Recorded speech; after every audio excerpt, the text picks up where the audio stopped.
In this video, we're going to look at how to answer 12-mark questions in the exam, and we're going to focus on the unit of Christian beliefs and some example 12-mark questions.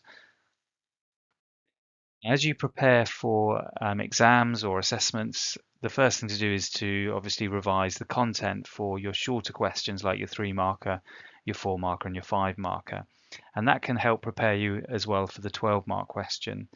So at its most simplest, you could consider a 12-mark question as being two 5-mark questions kind of connected together. So you have two reasons why some Christians take the biblical account of creation to be a metaphor. And so you could just answer that as if it was a 5-mark question, and then add on to that, explain two reasons why some Christians interpret the account of creation literally, and then you could develop your two reasons for that. Now, you might think that that would get you 10 marks. Unfortunately, the 12-mark question doesn't work like that. You don't just get marks for each relevant point that you make. The 12-mark question is marked in terms of a series of bands where you need to hit certain criteria to move up to the next band. And a lot of that is to do with not just the content and the detail that you're writing, although that's part of it, but it's also about evaluating and giving a judgment on the strength or weakness of particular arguments. So in this video, I'm going to explain a structure that we encourage you to use in order to access those higher marks where you're including evaluation. Now, you might want to pause the video here and have a look at these questions and have a think about some of the content, maybe do a bit of a mind map for one or two of these. What I'm going to do is I'm going to pick one of these and go through in detail the structure and how you take the content that you hopefully already know and have revised and put into your mind map, and how you turn that into a well-structured answer that's going to hit the higher marks. So as I said, you're going to be marked on the quality of your writing and including things like evaluation. And for this, the structure is going to be really important. So we've given you this structure here on the right-hand side with various sentence starters to use. Where I've put it in bold, that's the kind of important elements to kind of develop and expand your answer to try and hit some of the higher marks. If you're not aiming for the very top marks, you can probably kind of lose one or two of those, but try and include as much as you can. What I'm going to do is explain the structure and how it works and what we're aiming for you to do. And it's all to do with presenting an argument. So you get a statement. So here we're going to look at atonement is all that is needed for people to be saved. And what you need to do is consider whether you're going to argue for or against. That's the first thing to think about, which is why we've put right at the top, I agree or I disagree. So make that decision and start your writing there. Once you've decided whether you're going to agree or disagree, the rest of the argument should be structured so that it is a persuasive piece of writing that evaluates different sides of the argument. And what that means is you want to criticize the view that you disagree with, and you want to demonstrate the strength of the arguments that support your side. So this is how the structure works. You're going to start, first of all, saying whether you agree or disagree.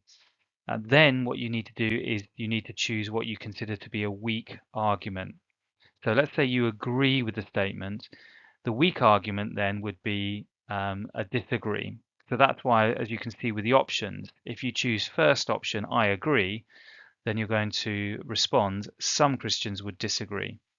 If you're going to decide that you disagree with the statement, so you say, I disagree that atonement is all that is needed, then your weak argument that you're going to attack is going to be some Christians would agree. Okay, so that's the first choice that you need to make. So you select an argument that you disagree with, and that's your weak argument.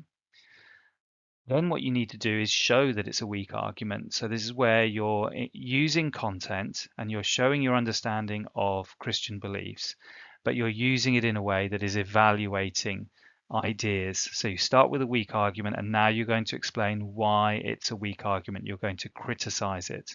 So this is your first paragraph, a weak argument and then a criticism. Now you want to start setting forward your case for why you agree. So this is why we go to a stronger argument is. So by using these kind of terms, this is a weak argument, or this is a strong argument, or this is a stronger argument, you're showing that you're weighing the different viewpoints and the different arguments. You're showing that you're evaluating.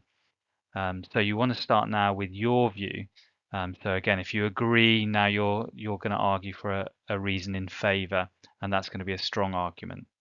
However, you can't just now ignore the opposite point of view because you have to have a balance. Now, the idea of balance here is a balance in terms of content, that you must give as much space to the view that you're arguing against as you're giving to your own view.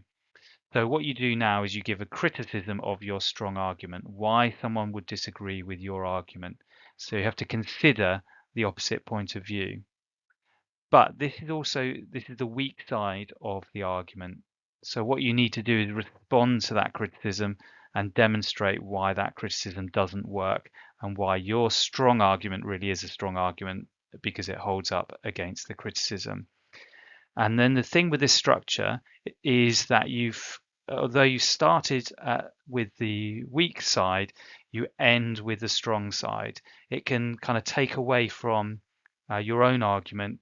If you finish off with say a criticism and you stop there, then we don't know how you're going to respond to that criticism. Or you finish off with an argument against your viewpoint, and then again we're at a loss as to how you might respond to that, or why that's not your conclusion. So you want to finish with your own viewpoint and an argument in favor of your viewpoint, and then just give a summary conclusion as to what you've argued and why you come to the view that you do. Now that was quite a long explanation for the structure, but it is really important that you understand how it works. But you might find it easier to see how it works once we put it into practice. So that's what we're going to do now. Perhaps just before we do that, it's worth thinking about the statement here to begin with. So the atonement is one of your key terms. You need to understand it. So it refers to the need for humans to be reconciled with God. And according to Christians, this is achieved through Jesus' death on the cross. So that's the idea of atonement, that humans need to be reconciled with God, perhaps because of the sin of Adam and Eve, something like that. And it's achieved through Jesus' death. There are different models of atonement, how it is that Jesus' death achieves atonement. Some believe that Jesus' death is a sacrifice that pays for sin.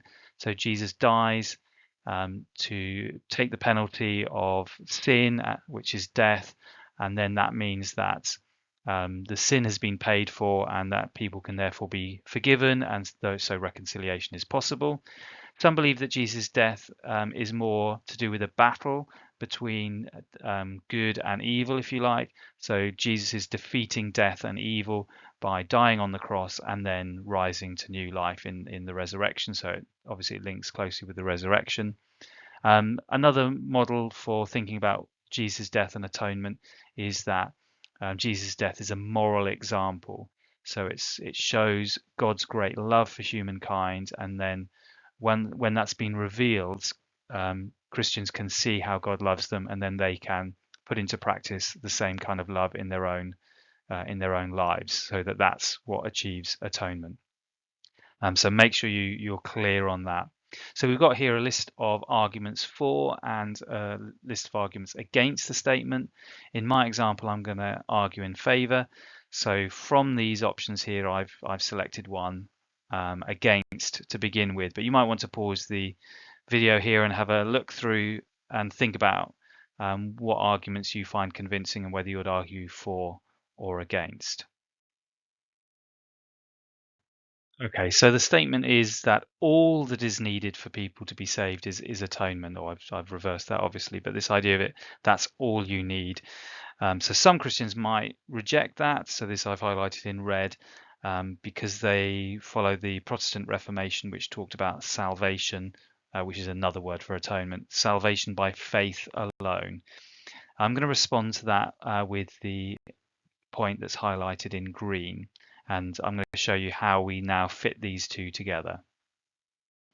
So I've selected my points there, they're on the left, And then what we want to do is take that kind of content, those ideas, and transform it into the 12-mark structure. Now, what I suggest, you can go straight on, but you might want to pause the video here and have a go yourself at taking those points there, the weak argument and then the criticism, and see if you can take those ideas and sort of transform it into the 12-mark structure that we've given you. Okay, so this is how I'm going to take those ideas. First of all, you'll see that I've added a little bit to what we've got from the mark scheme. So those bullet points were just from the mark scheme. They're not always enough to create a full 12-mark question, and you might need to kind of adapt things so that you can link the 2 points together. You can't just list bullet points, and that's what the sentence starters try and help you to do, but you will need to be a bit creative and think for yourself a bit. So let's see how I've done this. So I've said I agree that the atonement is all that is needed for people to be saved. So I've just stated that I agree with the statement. That's how we need to start off. Some Christians would disagree because they believe that faith leads to salvation, and this was proposed in the Protestant Reformation as salvation by faith alone, or sola fide. So I've kind of split the point in half to show that there's kind of like a point and there's a bit of a development of the point to try and bring out a bit of detail. This is a weak argument because a Christian's faith must be in the atonement. This is because humans are sinful by nature and can only be reunited with God because they have put their faith in Jesus and his death and resurrection. Only faith in the atonement brings forgiveness and salvation. So I've kind of developed this a little bit by linking it back to the point that I'm criticizing, saying that, yes, okay, faith is important, but the faith has to be in the atonement. It has to be in Jesus' death and resurrection. So I'm just making sure that my second bullet point is linked to the first and show how it's a criticism of the first. So now we've got a nice, good opening paragraph with a weak argument and a criticism of that argument.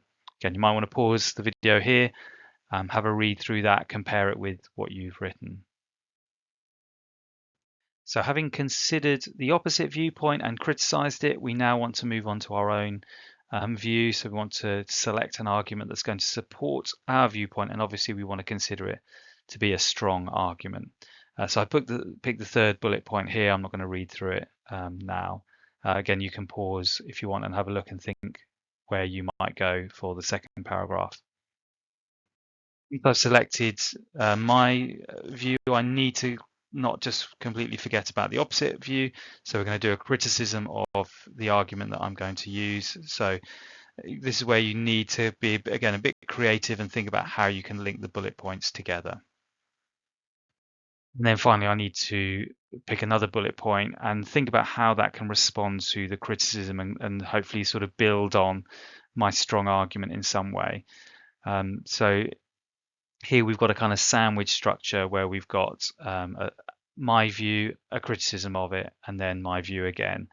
But the key is to not just obviously list them out, but the key is to structure them in a way where evaluation is clear. So we've got the content that I'm going to use. You can see the sandwich structure nice and clearly there, the green and then the red and then the green, my view, which I consider strong, a criticism of that, and then a response to that criticism. Then what we want to do is transform that into the 12-mark structure. So pause the video here and have a go yourself at taking that content. You might need to adapt it slightly. You might need to provide a few linking ideas to make it as clear as possible.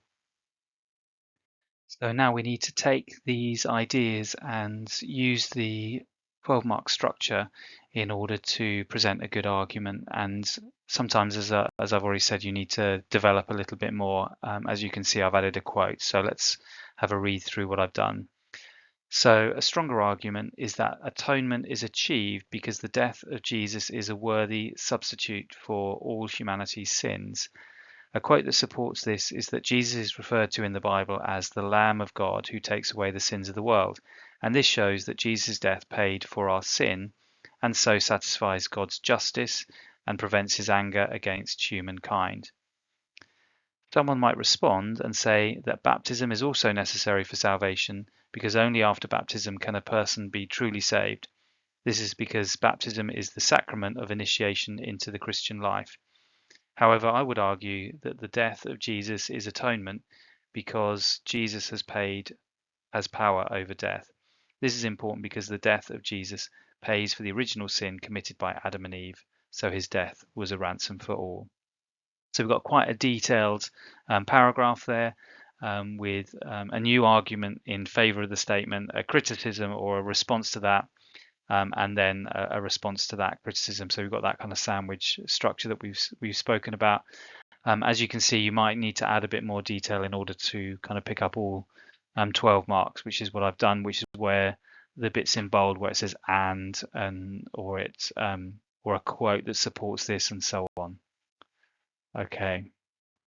Finally, I just wanted you to have one last look at the structure that we're encouraging you to use. So the overall picture is giving a weak argument that you're going to then criticize, then moving on to your side of the argument with a strong argument, show how someone might respond to your view. So you're still considering the opposite viewpoint, but obviously you don't find that criticism successful, so you need to respond to that. And then that whole structure leads you then to your conclusion. So do remember to finish off once you've set out those arguments and reminds the examiner or the reader the conclusion that you've reached and why you've got there.